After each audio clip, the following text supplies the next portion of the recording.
All right, Andrew, let's talk interior defensive line. This class, to me, I'm just going to say it right out of the gate before we get to our rankings. We're going to kick things off with our number 5 interior defensive linemen each. We've each got our own individual lists. We're going to hit up some sleepers at the end that didn't crack our top 5s, but I will say, specific to this position in this year's class, I'm not big on this position group. I'm not. I think this position group really does lack some talent, both in terms of depth and high end guys outside of the clear and obvious number one. I don't know if you had any quick hitters, quick thoughts that you wanted to get to as a broad scale on this position before we get started, but I'll give you the chance to do so. Yeah, I feel you on that one. Like when you look at the depth on it, it's just there's not a lot of guys that excite me. Like when we get to our sleepers, I'm gonna have one name, and then I'm gonna have somebody that's not really a sleeper. I just wanted to touch on a little bit. I mean, there's some intriguing athletes in this class, but I feel like all the top prospects are outs, or not necessarily the top prospects, but like that tier two, they all have something missing that kind of prevents me from really liking them. So it's an interesting group to talk about, but I don't know if I'd call it a strength of the overall draft class. No, in regardless, there's still tons of great prospects. And I'm really excited to talk about some of these top guys and get to them. So let's kick things off again with number 5 here. Andrew, I'll let you go first. Who you got on your big board? And my number 5 is Keanu Benton from Wisconsin. And I debated putting him a little higher, and I couldn't just because I think there's some upside limitations that the other 4 guys don't have. He's just a really polished, balanced player. He's great against the run. Was really productive as a pass rusher this year. Had like 6 sacks. Consistent starters the past few years for Wisconsin, and he tested out a lot better than I expected. Really good change of direction. His 3-cone was elite. Um, I'm not sure he has the potential, like I said, of the other guys I'm going to talk about, but going to be a good run defender, going to be a good pass rusher. I feel pretty confident that he's going to be a solid player in the NFL. I've seen some people mock him like late first. Brett Coleman did. I can't get that high. I just don't see the upside, especially at a position like interior defensive line. But he's a fun player to watch. So I completely agree with Benton. I actually have him at number 4, but I'm playing the floor game because I see the upside with some of these guys, but there's just such a long route for them to hit that. I guess since we're on the rather than bouncing back and forth with these prospects, because I have Benton at my number 4, I might as well expand on him as well. I think first round is crazy for Benton, with all due respect. You talked about he's very good against the run. I completely agree. As a pass rusher, there's just not enough there right now. And I think he got better last year at Wisconsin. He tried out a couple new moves, and it's clear he understands this is an area he needs to get better at. And I like that. I like that he's addressed that and he understands it. But we're just not talking about an elite athlete. We're not talking about an elite pass rusher. We're not talking about somebody who you're going to be able to move at multiple positions on the offensive or on the defensive line, rather. And just going to see copious amounts of success. That's not going to be the case, but he's going to be rock solid against the run. He's been a consistent starter, tons of experience at Wisconsin, which to me does speak volumes as well. Andrew, you put it perfectly. He's just going to be a rock solid starter. You know what you're getting with Benton. I think he just prototypical safe day 2 selection there. But if you have to take him in the first round or even early on in the second, I'm out because there's just not enough upside on that return at that type of price tag for me. But my number 5 here is Siaki Ika from Baylor. I don't know, Andrew. I'm just curious. Was he your number 4? I did not have Ika on my list. I was a big fan of him coming into this year, and just really disappointed with what he put together on tape. Yeah, I feel the exact same way. This is a bit of a bet on upside because Ika had a better, you could really argue, better 2021 campaign than he did in 2022. That's what we're talking about when we are disappointed. Ika had first round hype, early second round hype. Now we're talking about somebody that could fall to the third round. I don't think that's going to be the case. I still actually think he might have a slight chance at first round, although it's very much a long shot.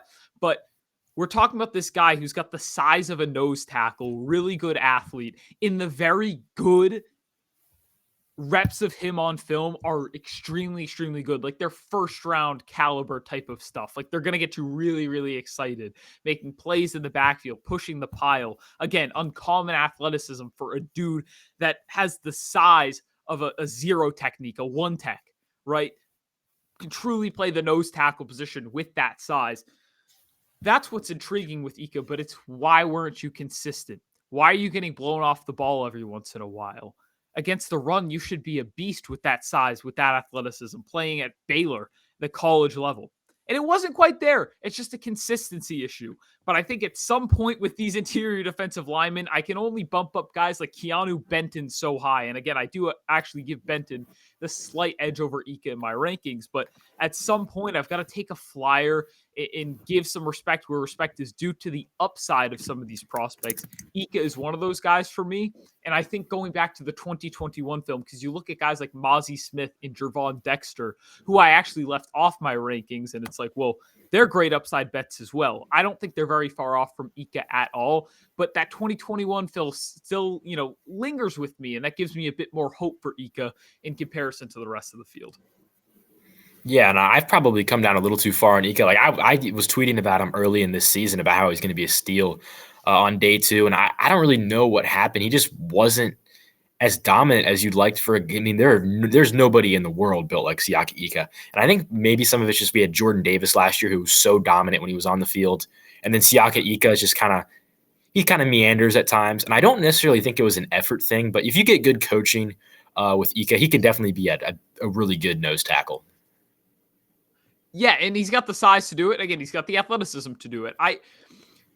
The one thing, and again, it's against the run game. Can you just hold up and eat blocks? And Ika should be able to do it, but like he does struggle against double teams sometimes, and sometimes he struggles to diagnose plays in the backfield with his eyes, and that's a concern for somebody who's going to maybe potentially play that level or play that role, in the NFL. So I don't know. Ika for me, he's a weird evaluation.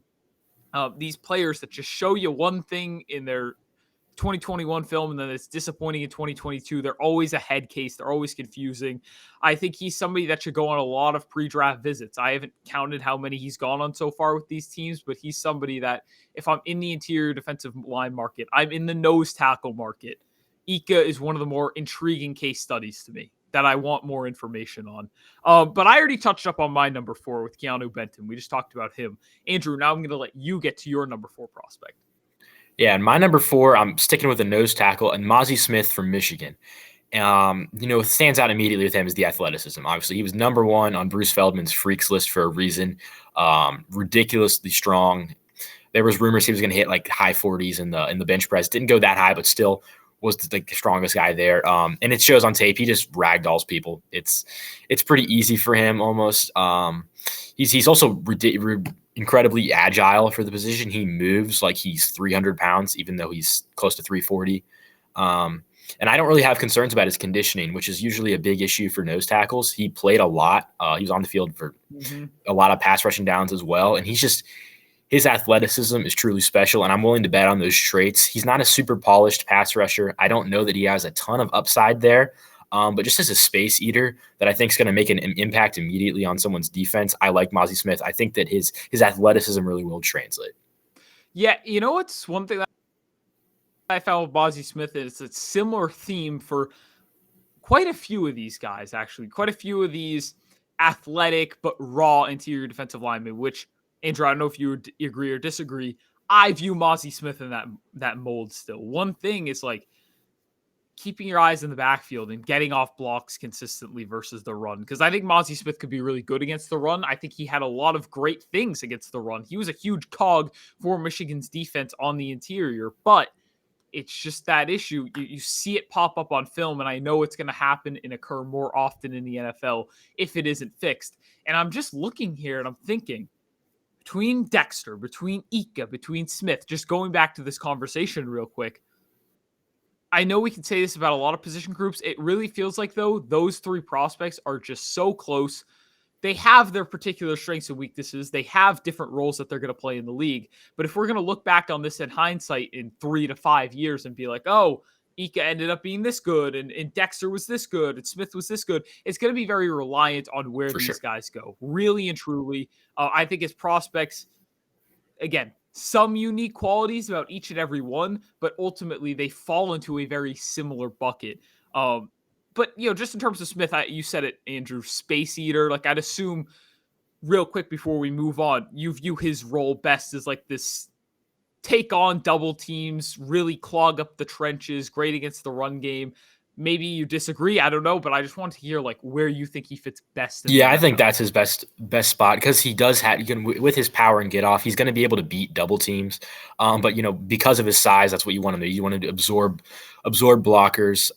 Guys like DJ Reader, they do that really well, and they do have some pass rushing upside. Maybe that happens with Mozzie Smith just because of the traits, but I agree with you there. It's just the double team eating it as a nose tackle is what's going to set him apart. Yeah, and then getting to number 3 here. I'm afraid we're gonna have the same top 3. I don't know what Andrew's rankings look like. He doesn't know what mine look like. But there seems to be kind of a brewing consensus in this class. My number 3 was Brian Bresee out of Clemson. Brian Bresee, however you pronounce it. Kind of just depends on accent, really. But no, I look at Brian Bresee. He was at one point the top prospect in this class. Raved about, viewed as a top 10 guy. Andrew, though, is he your number 3 too? Because I want to. Yeah, he's also my number 3. All right, so we can have a back and forth on this one. It's just been he was put through hell. He was put through hell because right now, I want to get to how many guys we view as first round prospects. I don't view Bresee as a first round guy anymore. I can't. The film it was just not there. But I'm willing to give Bresee a pass. He suffered an ACL tear in his sophomore year. He dealt with kidney issues and the death of his sister this past season, which is just terrible. It's awful. How do you even play through that? Nonetheless, coming off an ACL tear, it's just awful stuff. And then you look back at his freshman year, lot to like on film. He was like the rookie of the year. Just how good he was as a recruit as well. It's like, man, yes, the film has been bad over the past 2 seasons. It's been underwhelming. But this dude is still really young. There's still so many traits to like. And then you see all these things from the injuries to the off the field, just tragedies. It's hard not to give him a pass. Yeah, and he's one of these guys where you pick apart his film and there are weaknesses for sure. He's not super developed or crafty. He's inconsistent, but you excuse those things. A bad injury luck, bad health luck, and then obviously the family tragedy. So you don't want to hold these things too much against him, especially when you have someone that's the former number 1 overall recruit with all the athleticism in the world. I mean, his upside is definitely there, and he does have plays on tape where he blows up the play, takes down a guard just completely, knocks down a running back, several yards in the backfield. But at the same time, it's just like you don't see that enough that you want to. He doesn't look like a first round prospect on tape, but I think he's going to go there, and I don't think you can blame any team for taking him there. No, and I'm so curious. Like, if we, even with the ACL tear, he didn't even like a lot of the time with these guys. Okay, you suffer the ACL tear. The first year back is a bit of a struggle. You also throw all this other crap on top of it. Like, I have to give him a pass. I have to give him. So I'm glad we're on the same page there. Granted, I thought he got a lot better as the year went on. And by the time December rolls around, Bresee is looking even better. And it's like, damn, he's still really young too. He's a really good athlete. I personally think his best fit, his best role, because he was asked to 2-gap a lot at Clemson. They asked him to do a lot of that. I don't think that's his best role, though. I want to see him in a scheme that's 1 gap, penetrating, attacking type of style. Bresee really struggles with diagnosing play. A similar thing that I said about Mozzie Smith, maybe to an even higher degree. Holding on to those blocks, 2-gapping, keeping your eyes in the backfield, and diagnosing the run play, and then getting off blocks consistently. That is something Bresee struggled with. And he was asked to do it too much at Clemson. But with his athleticism, with his motor, with his kind of some of the pass rush juice and pass rush upside we've seen from him at Clemson, I can't help but think he'd just be an absolute penetrating monster in the NFL if he's just allowed to shoot gaps, 1-gap responsibility, not as much sticking and releasing off blocks at the right time. So get him in a 1-gapping system. I think he could be a guy that if he gets in the right system in the NFL, he could look a whole hell of a lot better when he gets to the league and you put all these past things behind him and you put him in a better scheme fit. Yeah, I completely agree there. Having him 2-gap, He's, I mean, like we said, he's not super crafty as a getting off blocks, and then he's not super developed when it comes to like diagnosing plays. That's not his strength. You have a guy that's as athletic as Brian Brzee is. You want to take him one-on-one where he's winning the athleticism matchup and just hope that he wins. That's where he can succeed in the NFL, especially as he develops, gets more coaching, and hopefully is able to have a less chaotic 3 years and able to really reach his potential. It's terrible. Again, I can't help but give him a pass. Still out on him as a first round guy. Andrew, I don't know how you feel about that because again, you said you still think he's going to go in round 1. Yeah, I do. I don't think I'd give him a first round grade, but he's one of these dudes where like I don't think a lot of people have 32 first rounders every year. He's gonna go in the first round because of I think he's gonna impress in interviews. I think, like you said, teams are gonna give him the pass. They're gonna bet on the traits. Like if the Bengals took him, I'm a Bengals fan. If the Bengals took him at pick 28, I wouldn't love it, but I could talk myself into it. It's one of those first round picks where I can talk myself into it and not overly criticize it. Yeah, feel that. I do. Let's get on to number 2 though. I'm pretty sure we here are both on the Kalijah Cansey train at number 2. To be honest, him and Breesy for me actually ended up a little closer because I've talked myself into Breesy a bit more. I've been lower on him throughout this whole year because, again, Andrew, he was consistently getting top 12 hype. And I was just like, no, you can give him the pass and the excuse all you want, but like the film just, I can't get that far. I can't. But now as consensus has kind of come back off of him, I find myself with Cansey and Brian Breesy a bit closer than a lot of people. Regardless, Cansey comes in at number 2 for me. He's just such a good pass rusher. The athleticism is there. He gets off the ball so damn fast. And the issue will always be size with Cansey. He is 6'1", 281 pounds, with 30 and 5/8 inch arms. Okay. The frame is underwhelming, but because he's so athletic, because he's a flash off the ball, and because he has natural leverage, Andrew, he's so good as a pass rusher. And that helps make up for some of the size deficiencies. The issue with Cansey is going to be, what is he giving you on early downs? What is he giving you against the run? I think he's going to step in and pretty much just be used as a pass rushing specialist in his first year, which is okay. That's fine because I think he's going to be really good at it.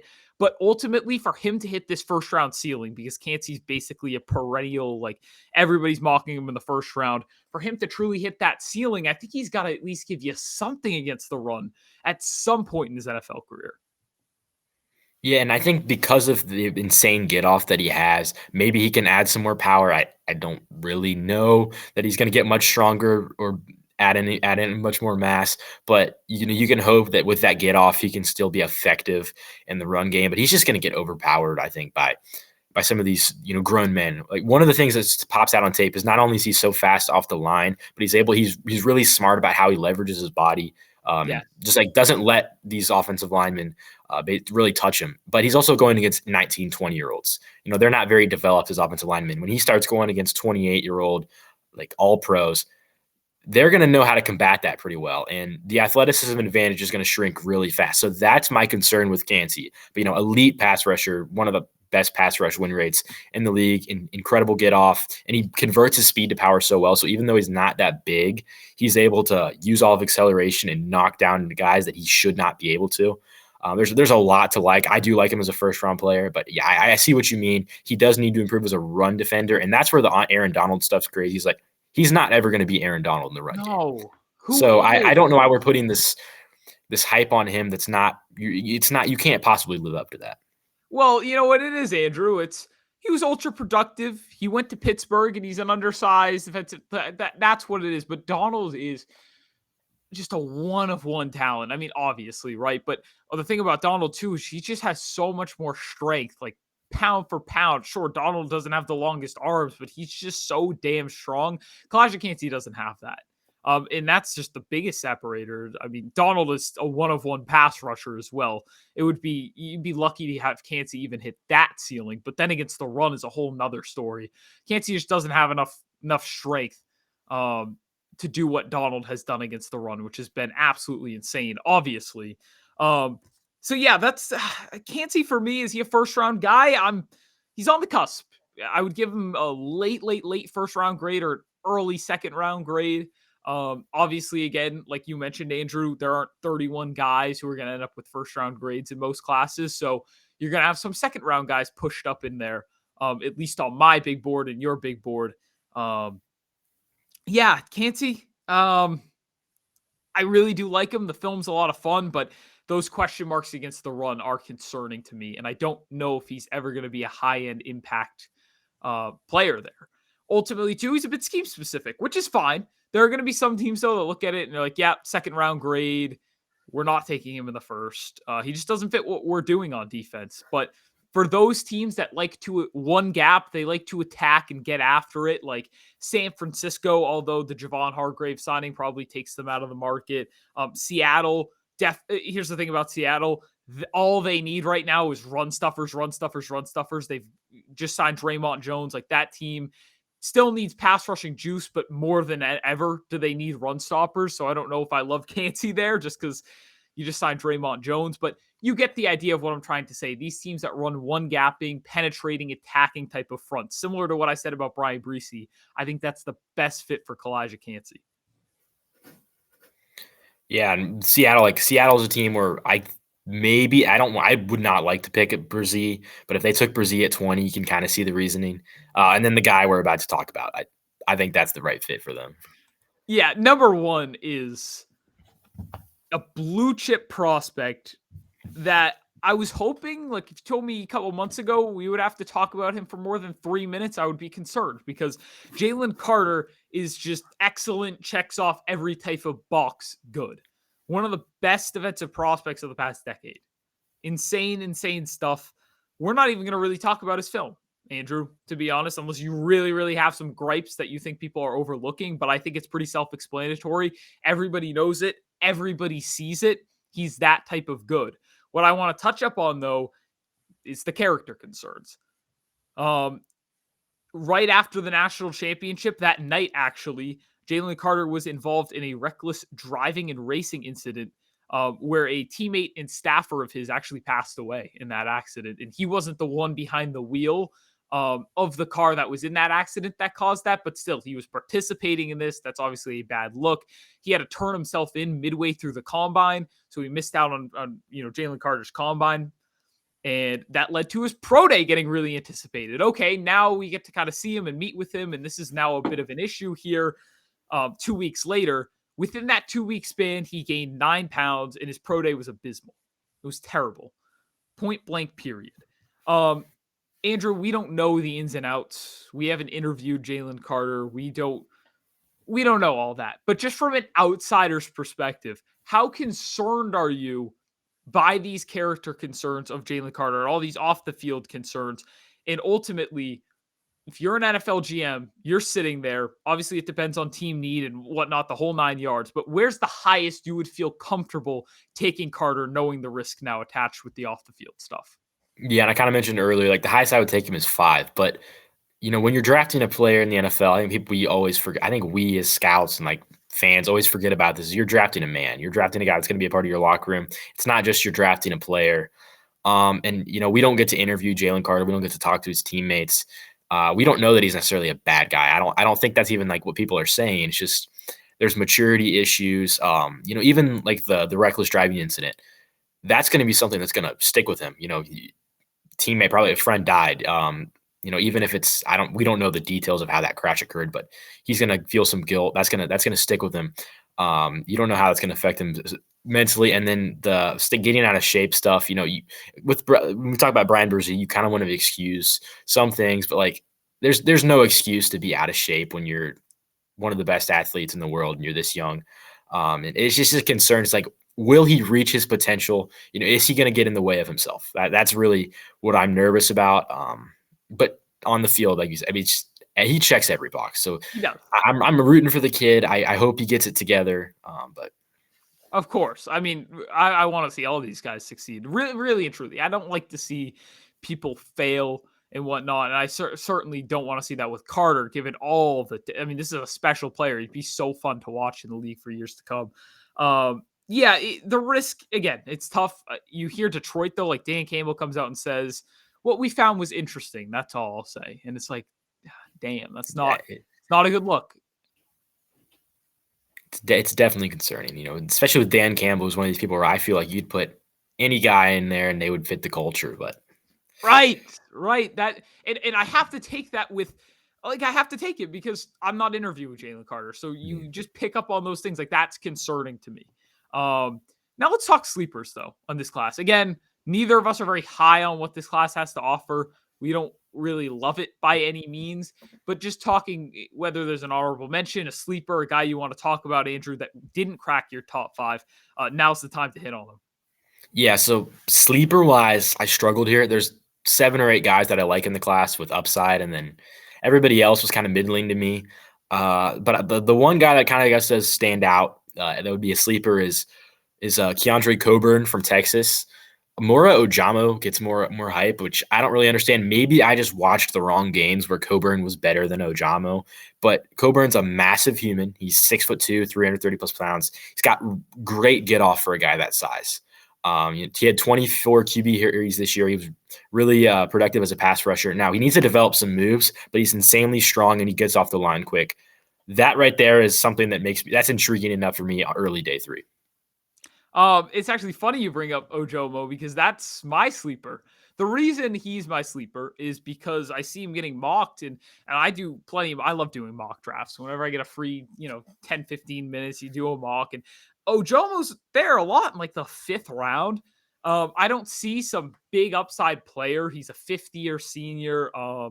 Not really all that great as a pass rusher by any stretch of the imagination, but he's got the versatility to line up on multiple spots of the defensive line. And I think he's just rock solid against the run. So you're not getting some high upside player, but I am very much in the business of drafting good football players on day 3. If you can just get a 53-man roster guy in the 5th round, that's worth it. And I have seen some projections saying Ojomo's going to go on like day 2, late 2nd, 3rd round. If that's the case, Andrew, I'm kind of with you. Like, I might pivot off that. I might try to fade that. But if he does fall to like round 5, like I've seen him mocked, some mocks even round 6, I can just guarantee myself a good rotational defensive lineman that's good against the run, good on those early downs. I'll take that any day of the week. So I like Ojomo. And again, there's just not a whole lot of sleepers in this class that I really love because the depth's it's a little weak at this position. I won't lie. Yeah, Ojomo, like I was surprised when I was looking at the Texas guys PFF grades. He graded out 90.6 PFF grade this year.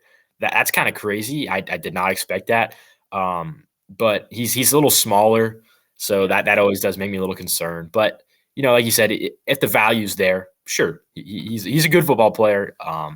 And then one more guy we should probably talk about is Adebawore from Northwestern, Ade. Yeah. I don't know if we consider him an interior defensive lineman or an edge, but he's so you got to talk about him. He's Both. just one of those Yeah. kinds of players. Yeah, I don't know.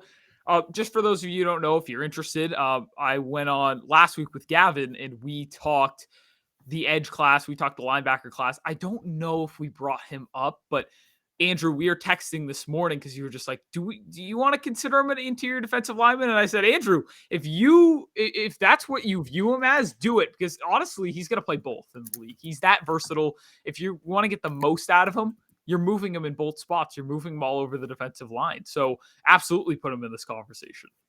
Yeah, and I was actually watching him last night, which is kind of what made me talk about that a little bit. His get off's ridiculous. He's so fast. Like guys that big should not be that quick. But he's not as powerful as I was expecting. So like he gets off the line fast and then he kind of loses all his momentum and power. Whereas you see a guy like Kalijah Cansey, he's small. He's just as small as Adebawore, not as fast, but he's able to bull rush people because of his speed. Adebawore doesn't do that. He gets under people's pads. So for that reason, I was like, oh, you can't play this guy at 3-tech right away.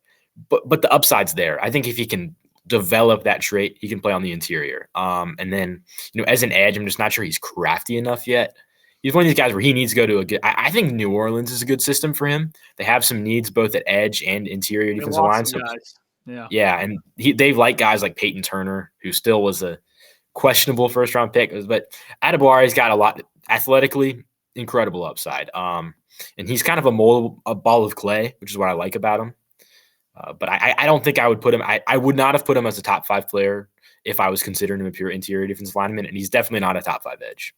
No, yeah, and the thing, in all fairness, though, the edge class is just loaded this year, at least in Yeah, it's my fair. opinion. I think this edge class is stronger than the interior defensive line class in this position group. But yeah, I think he's going to play both. Again, against the run, maybe you kick him outside where he doesn't have the flexibility and the athleticism to really win as a pass rusher out there, but he can set a good hard edge, and his size is going to be a little more prevalent on the edge. Whereas, as a pass rusher, then he's got enough quickness on the interior. We have that conversation all the time with these guys. But yeah, he's a fun player. He'll go day 2. And he's just going to have the versatility to line up all over the defensive line. And that's ultimately how you're going to get the most of him. Move him around. He's a chess piece there. So yeah, I think that wraps up our interior defensive line discussion. Make sure you guys, though, stay tuned. Right in our profile, we're going to hop right on over and talk offensive line rankings now. So definitely go check that out.